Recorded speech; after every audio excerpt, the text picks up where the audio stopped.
Good morning, Twisty Throttlers. It's springtime. I've got some fresh timing belts in the machine, and I got a few long rides coming up, so I'm going to take the time to throw some new rubber on the rear tire. For the rear tire change, I like to bring the rear of the bike up to a modest level to ensure I don't run into any clearance issues down the road. To do this, I back the rear wheel onto a 2x8, and this gives me enough clearance to get the bike's center stand on top of another 2x8. These extra few inches really come in handy when disconnecting everything from the final drive and rolling the rear tire out of the bike. With a couple more inches of clearance at the rear, I start with removing the single Phillips head screw that holds the mud flap in place. With the mud flap removed, I get at the license plate to gain access to the single Phillips head screw hiding behind it.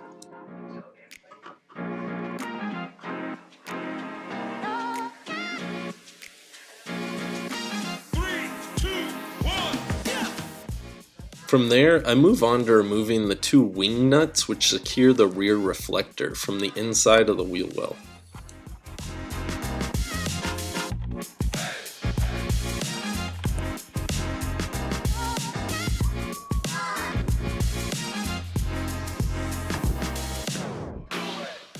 With the wing nuts removed, you can gently pry the reflective cover off and gain access to the other two Phillips head screws holding on the rear wheel well.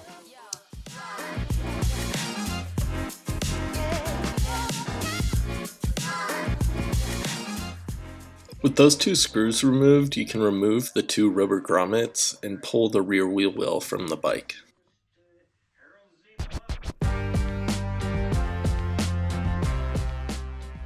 There are two metal clasps which hold the rear tubular frame in place. These can be removed with two 10mm bolts on each side.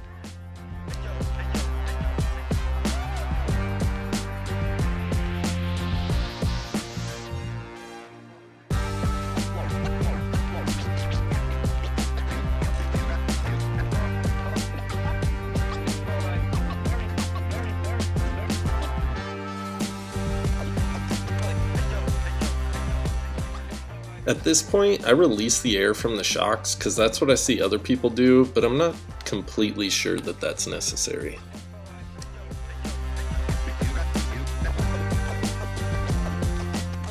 We will need to remove the shocks from the final drive unit to allow the swing arm to drop down far enough for the rear axle bolt to clear the exhaust.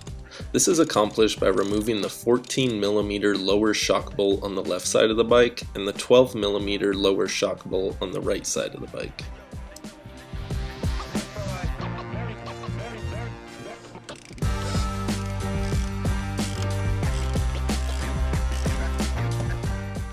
Even after these bolts are removed, the swing arm is not likely to drop down and be released from the shocks by itself, and this is where my super secret trick comes in. I use a car jack to create force between the swing arm and the upper wheel well. With the jack a little bit more than hand tight, you can tap the wheel with a mallet from the side, and it should drop down far enough for the rear axle to clear the exhaust.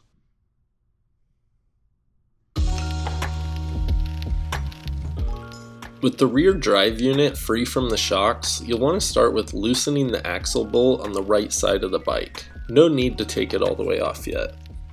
If your axle bolt is a little seized and you need to get saucy with the hammer, the bolt helps save the threads.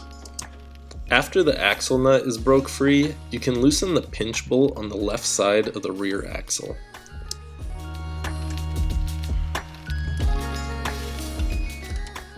With the pinch bolt loosened, we can tap on the rear axle on the nut side to begin sliding the rear axle out from the final drive unit. Once the axle is broken free, the nut can be removed and a socket extension can be used to usher the rear axle out the left side of the bike.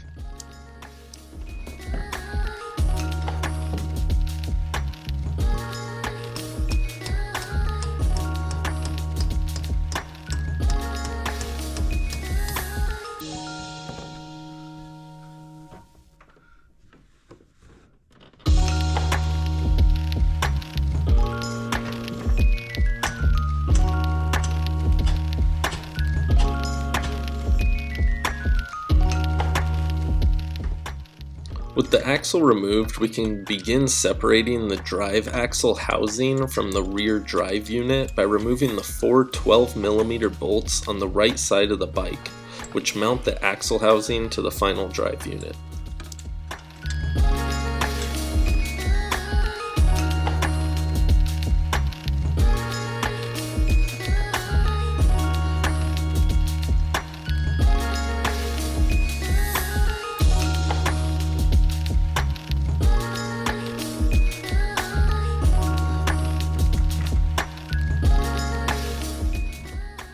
All that's left now is to tap the rear brake caliper off of the disc and roll the rear tire out the back of the bike.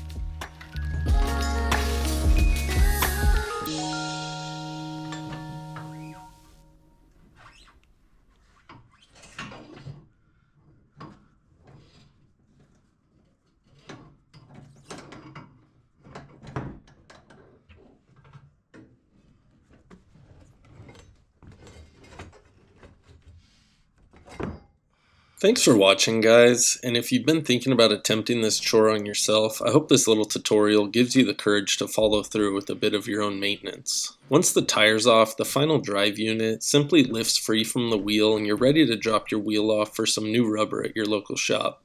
My local guys only took about an hour and charged me 45 bucks. If the video came in handy, tickle the like button, and if you want to stay in tune with more Goldwing maintenance or any of the other shenanigans I get up to, smash the subscribe button.